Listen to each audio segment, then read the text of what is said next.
Good morning guys. Update natin yung patatas natin.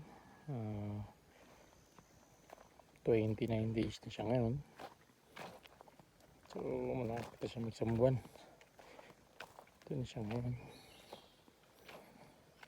Nilagyan natin siya ng tali, parang kamatis. Sinarapan tayo mag-spray pag masyadong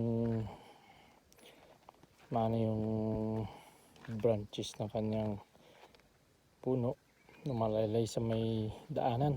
So itinalay natin siya.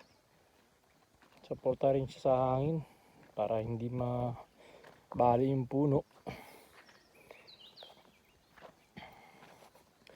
1 month old. Yung iba bago pa lang tumutubo, yung iba ayun, late na tumubo yung iba. Guys, yan yung ating tasan sa kabilang dulo. Yan.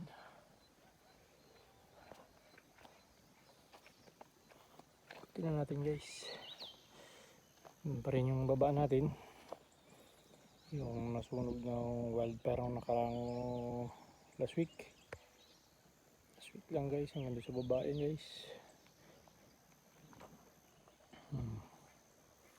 Yan, nakita natin yung ating sinigyan natin siya ng paltang. Pag kinatawag di palting. Pag uwi ka dito, tinalian natin para